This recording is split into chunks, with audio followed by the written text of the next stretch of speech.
Rawera Brian Kimutai ma jahigni 21 mane obila ochielo gi magina mowito ngimane kinde ng'anyo ma Sabasaba Kitengela oiki. Chutho bedo to wasebedo kwabedo e pap kama mama ok mokwongo to sama wabede pap kamani wadi kwagena en mana niya momba Mungu hachoki ng'ama kwa Nyasaye okol kine ol to yudo. Jogo mane pi mawuok e kar pur mar Lower Kuja odaro ochwalo bura e nyim duol mang'iyo weche mag lope mokaw kod piny owacho ka gidwaro chudo. Jatend migawo mar arita Kipchumba Murkomen dhi nyime gi bago romo mag arita kwe e kaunti ma Samburu.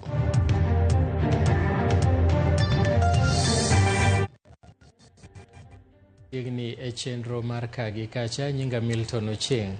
Jatend migawo mar arita Kipchumba Murkomen otelo ne romo kod jotend arita kwe e gwenge ma Omar Okak e apise ma County Commissioner e kaunti ma Samburu motelo ne tayo romo ma nyayo kwe kod jodak ma Samburu e kar romo mar Alamano e boma ma Maralal e kaunti ma Samburu.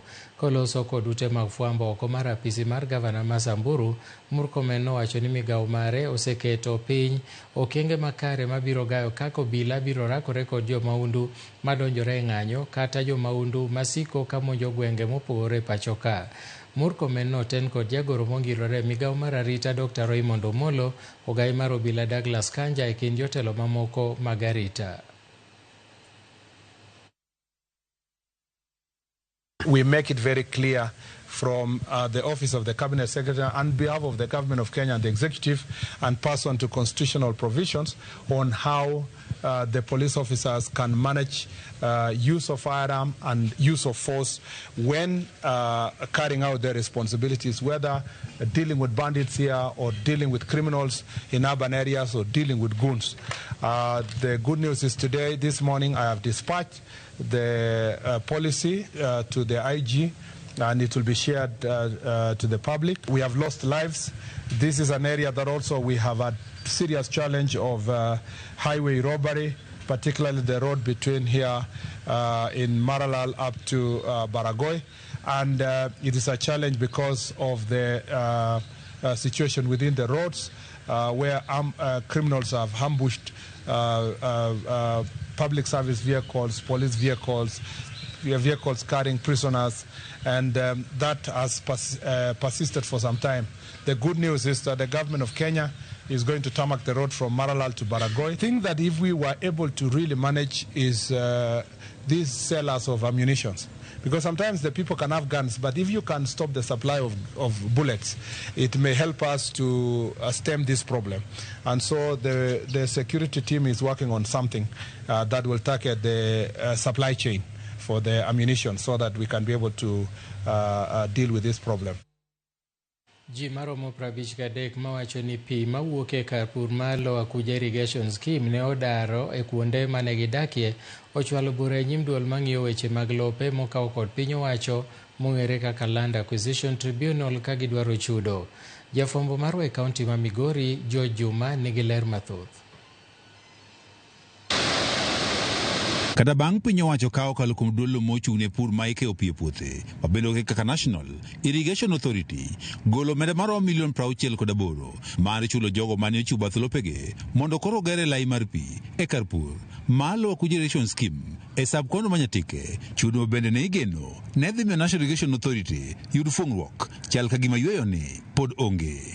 Mae biro nikech ji maromo 53 mawachore ni pi mawuok irrigation scheme ma Kuja ne odaro bende chwalo kes mar gi nyim duolo mang'iyo wechego mag lope ma okaw kod piny owacho ma ong'ere kaka Land Acquisition Tribunal ka gidwaro chudo. Wan gi geno nikech chutho bedo to wasebedo kwabedo e pap kama mama ok mokwongo to sama wabede pap kamani wadi kwagena en mana niya momba Mungu hachoki ng'ama kwa Nyasaye okol kine ol to yudo. Kes ni mabende mokwongo ne oter e nyim do mang'iyo wechego mag alwora kaachiel kod lope The Environment and Land Court sani koro keti e lwet duolno mar Land Acquisition Tribunal. E juma ni duolno mag wechego mag lope ma okaw kod piny owacho mabende ong'ere kaka Land Acquisition Tribunal osebedo e gwego mag Nyatike ka gitimo nonro kendo giwinjo ywak ma ochwal kod ji 53 gi mawacho ni pi mowuok e kar purno ne odarogi. The claims are against the National Irrigation Authority as well as the National Land Commission, which is the body with the requisite constitutional authority to do acquisition on behalf of government agencies. Nabi Orina Materogno mar Land Acquisition Tribunal wach ni gintiere kod geno ni e kinde machiegni gibiro winjo kendo gichiwo ng'eto ma otenore kod kesni ma ochwalo nyimgi. Claimants are claiming that their parcels have been affected. So there is that contention on whether or not certain parcels are affected and what amount of compensation should be due to them. Kennedy Okongo menachiel kuom okinde mag ji 53 gi ma ochwalo kes e nyim Land Acquisition Tribunal wach ni en kod adiere ni ratiro biro yudore ne jogo mane odare lopegi nikech pi mawuok e kar purne malo Akuja Irrigation Scheme. Gima jopiny kwayo ni gigegi modong' mokethore e iku magigo kwandgi magiyudo chulgi nikech kanyo koro ginyal dak otimnegi gibiluongo ni resettlement elsewhere at a cost to the government. Chik wacho kamano. Ji 53 ma ochwalo kes e nyim Land Acquisition Tribunal gombo mondo koro kes ni koro winy mapiyo mondo giyud ratichgi. Chutho luongwa pile no mwawinjo pek gadieri. Pek mwawinjo chalo kama samoro idwaro wa court to sami idwaro wa court no ionge kata siling achiel miidho go gari kidhi. Chuni ni olo pesa kiidho idhi Migori e court. Kane ber to ne onego bed ni nyisowa direction ni en karango ma wa kesni nyalo rume mondo mi wayud akiwa kaka jopiny mane scheme ni odaro. Omiyo akwayo mana jo National Land Commission kod jo Irrigation Scheme ni kaber to gitim mapiyo mondo mi gibigi ndik dhogi mondo mi court oyud yot mar timo uamuzi kesni mondo mi wayud akiwa kaka jopiny. Moko kuomgi wacho ni gionge kata kuonde ma gidakie malong'o nyaka ne pi dargi kuonde ma gidakie. Wakonyre mana kuom wede ma samoro bende wawinjo mapek ok inyal bedo free ka ng'ato mopogre gi dalani. Koro ne wakwaya ni kuom yiegi to giyie mondo ging'adnwa gitim piyo mondo kesni ong'adi mondo wayud kaka wanyalo konyre. George Juma, Ramogi TV, Migori.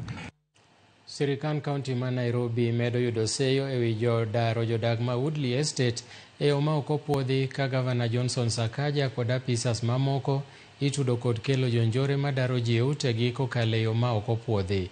Kane oloso e kinde mane gigolo milomego, jakom mochung' ne dongruok e kar dak ma Woodley Sam Gashago nowacho ni chenro ma kaunti mar daro ji gi thuon kapok juma ni orumo en gino manochungi gi doho. Omedo wacho ni ute manodarie jodak moko osemi ji mamoko ma ok ong'ere kod sirikal kaunti ma Nairobi no. Residents of Woodley Estates are once again raising the alarm over fresh threats of illegal evictions and coordinated criminal acts allegedly being orchestrated by the Nairobi City County government. These latest threats marks a continued pattern of impunity by the Nairobi County government, which has repeatedly ignored High Court conservatory orders issued to Woodley Development Initiative and has violated the rights of residents, using illegal, brutal force to displace lawful tenants. These actions have often been executed under the instructions of Governor Sakaja and Lydia Mathia, who has notoriously dismissed judicial orders as mere pieces of paper. We call upon the National Police Service to act decisively to protect the residents of Woodley from these illegal schemes. Law enforcement must prevent any attempted invasions and arrest those involved in unlawful activities. The residents of Woodley Estate will not be intimidated, and we will continue to defend our constitutional rights by all legal means. Jonyuol idwa ni mondo oti kanyakla gi piny owacho mar gayo wach ndiko nyithindo e tije kapod gitindo. E nyasi manobagi Mombasa maringo odiechieng' kwedo wach ndiko nyithindo e tije, ne oyangore ni chiegni nyithindo 1.3 indike tije pachoka gino marocho ratichgi mar somo. En gino ma bende noyangi ni nyayo wach rochruok mar arita mag nyithindo ka chutho mago mindiko e tije e udi. 10 counties ne bende ojiw mondo mi oti kanyakla gi piny owacho mamalo mar chuogo chike mabiro miyo ikawo okang' mowinjore ne joko mandiko nyithindo e tije kapod ginie bwo higni 18. Mtaa hadi mtaa, nyumba hadi nyumba, uchochoro hadi uchochoro, kuhakikisha kwamba hakuna mtu anaajiri mtoto wa mwenzake hata kama kijakazi nyumbani.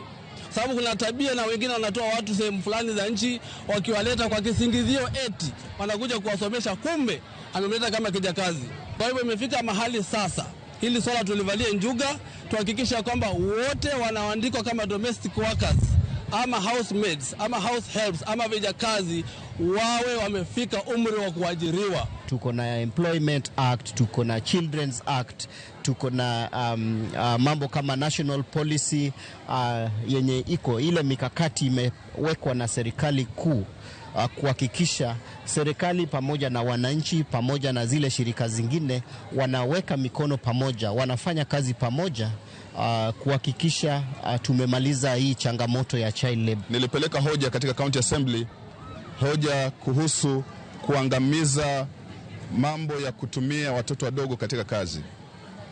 Na pia hiyo waheshimiwa wenzangu walipitisha kwa kauli moja na ikapelekwa katika executive ili wakapate kutengeneza policy, na tunashirikiana pamoja collaborate na serikali ili tupate kuweka mikakati ambayo itawezesha viwanda zetu kukuza ajira, iwe ni katika hili eneo la Mombasa, eneo la Pwani ama Kenya kote, kwa sababu watu wakiwa na ajira, wazazi wakiwa na ajira, wako na mapato, hatutakuwa na watoto wakiwa katika hii kazi. Bad migao mar limbe kod yore dak oyango chenro mag neno ni piny Kenya omedo bedo kar limbe gino mosenyago olemo. Kwan jolimbe mawuok e pinje maoko ahinya to mano ma China osebedo ka medore e kindegi male ahinya to kido mar riwo dar kawuok e kar dago le ma Serengeti nyaka e kar kano le ma Masai Mara. Kanoloso e nyasi manokelo kanyakla pinje ariyo mano mar Kenya kod China. Jata tije migao mar limbe Ezekiah gi kambi owacho ni sirikal biro chako chenro manyiso ji dar mag lego achiel kachiel, kamano bende en yo mar medo ywayo welo mabiro e pacho ka. Jokanyo mag sekta mag limbe bende nolose chenro mag wuoth kitiyo kod ndege mar medo kwan jolimbe malimo Kenya. We'll be having a live streaming of the Wildebeest migration at the Mara by the China Media Group, which has a viewership of over 25 million viewers. So we are continuing to partner, and you know that one will bring more tourists to Kenya. The Chinese have come to build us a railway and be partnership with us that we can travel from Nairobi to Mombasa in 6 hours. I see nothing wrong with it when we are now having the expressway, where it will take me 1.5 hours to come. It will take you 45 minutes to come from Kisumu to Nairobi and 1.5 hours to come from Nairobi airport, JKIA, to town. Now I'm doing it in 12 minutes.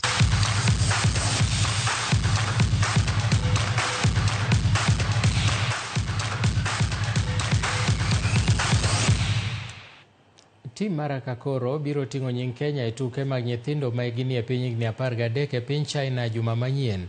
Tugono ma juma achiel biro kelo kanyakla timbe mathoth manigi lony mararieya e tuke mag adhula, kama bende biro miyo nyithindo mawuok e pacho ka yudo thuolo mag riwore gi timbe mawuok Ulaya. Kenya nitiere e pool A, kama bende oting'o pinje kaka China, Uhispania kaachiel gi Thailand. Timno biro wuok e pacho ka tarik 20 dweni. 4 days today since we came on Monday here, so I think we were prepared well, so we are ready for the tournament.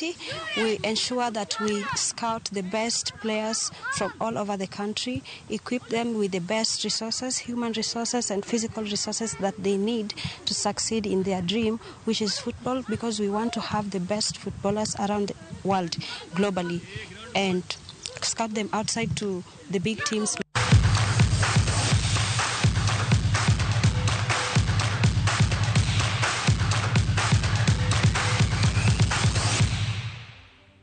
Jaramogi mane waiko ni e weche manyien mag kagi kacha. Waiko ni mathoth mwabro kelo ni ang'ich welo saa 1 kod saa 3 wabro kelo ni chenro mar oimore. Nyinga Milton Ochieng, oriti masani.